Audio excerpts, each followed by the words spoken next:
Check on what's playing out in the crypto market. Now, let's look at some headlines. In the market, we see the EFCC has restarted a $35 million money laundering Binance case. That's Nigeria's financial crimes watchdog has amended its lawsuit against Binance and one of its executives, accusing the exchange of laundering over $35 million. The Economic and Financial Crimes Commission submitted the amended lawsuit to Justice Emeka Nwite of the Federal High Court in Abuja this week. We've seen that with Binance at this point, even though we see that executive was released, they're still coming back there with allegations. Then last week we reported the most expensive banana bought, valued at $6.2 million. So we see Justice Son, the guy who bought that banana, actually took a bite of the banana. So he did promise he'll eat it. The banana artwork crypto entrepreneur, that's Justin's son, fulfilled this promise and made after spending that $6.2 million. So he did eat the banana, and definitely I'm wondering what that banana tastes like. $6.2 million. That's a lot of money at this point. But let's bring in Sheol Dania now. He's the CEO of AlphaGig Technologies, joining me via Zoom. Great to have you on the show.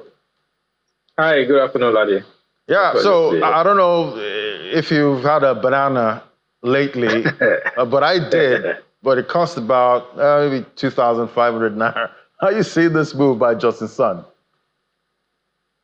I mean, basically, right now, we're in a sort of like a bull market. So everybody's hipping into everything possible to go with the trend. So as far as concerned, Justin Sun is someone who controls, the Tron blockchain, and quite a lot of stuff is going on that ecosystem right now. So I believe anything to be in the news, to promote activities on his blockchain, he will do. And I believe that's what this is about, and that's making the headlines, as we see, and definitely drawing attention to the blockchain and other products that they are developing in that ecosystem. And talking about making the headlines, is that playing into price action in the crypto market at all? Not right now, but definitely to draw attention to the Tron ecosystem.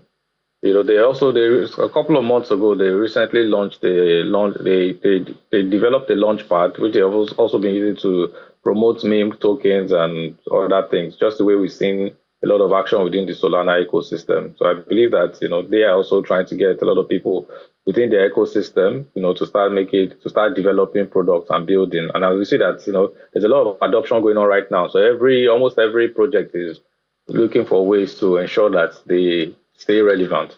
So yeah, this is one of those moves. Yeah, Justin Sun, always in the news most of the time, all the way from I think about 2016 or 2017. He's been in the news for that long. But looking at where the market is right now, I believe the last time we spoke, Bitcoin wasn't anything close to $100,000. So a lot has changed since last time you were on the show. Were you expecting this price movement?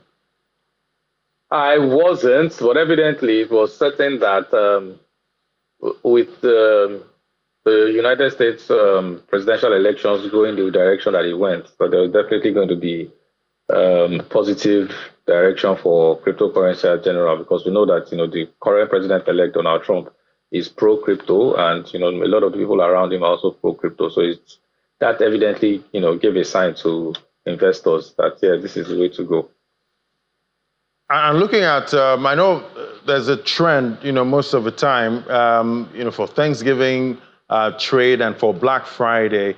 What's the trend been like, in the past for, Bitcoin price?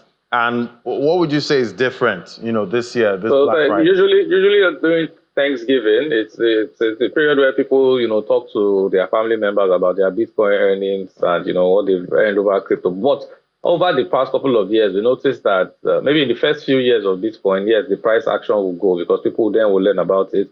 But we then learned, a couple of years, like 5 years back, during Thanksgiving, there's usually a sell-off, because of the holidays are coming, people probably need cash in their pockets, so the price usually drops. But this year, we are seeing something entirely different, and evidently because of the dynamics around the current Thanksgiving, which people are actually giving thanks for their, for their gains on their crypto investments.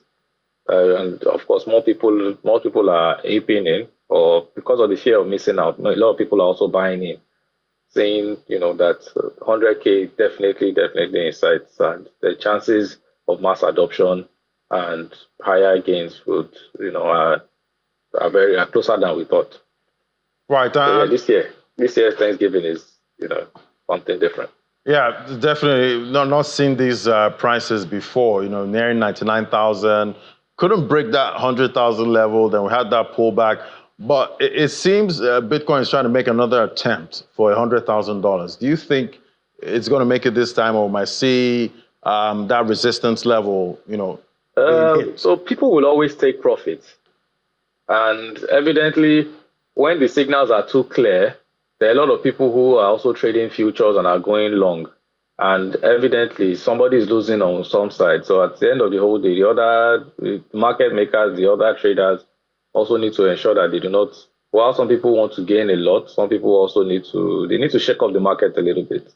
So yes, we should cross 100K, but it might not be today, it might not be tomorrow. And it all depends. But I believe that we've witnessed Bitcoin drop back to about 89,000 levels, and then it's going up again. So I believe that this time around it could actually break it. Right, we'll definitely be watching out for that. And knowing that we're going into the weekend at this point, do you think this weekend would be kind of subdued, or do you think Bitcoin might actually make that move, this weekend? If going by, the past couple of years, Thanksgiving and everything, it may not, but I believe that, what we can look out for is Ethereum right now. Because even a lot of the investors who are looking at Bitcoin believe that Bitcoin price is already a little on the high side, and more people are, going into Ethereum. I'm going to notice that even the Ethereum ETFs will also be coming on stream, from different sectors. Yeah. So yeah, this weekend, there's no financial advice, but yeah, it's something that everybody could look out for. But the Ethereum and the other altcoins are also good. Once Bitcoin has made its own move, it will relax a little bit. The others will then take over because everybody's looking to get small profits.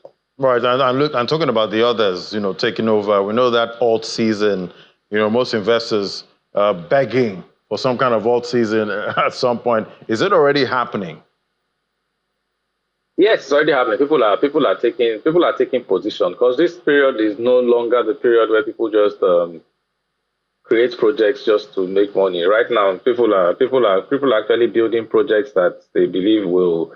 Right now, is a competition to stay relevant and to actually remain in the ecosystem. So actually, because mass adoption is here, so and more regulation will come. There'll be more scrutiny as to how people do things. So right now, most of the projects will be looking to do better things, and be at the top 10 that people can adopt and actually have proper use cases in the nearest future. Right. So definitely November. I want to believe November was a month to remember for Bitcoin. Oh yeah, definitely. And the crypto market to be in the books forever and ever. November 2024. Yeah. What are you seeing for December? What are you seeing for 2025?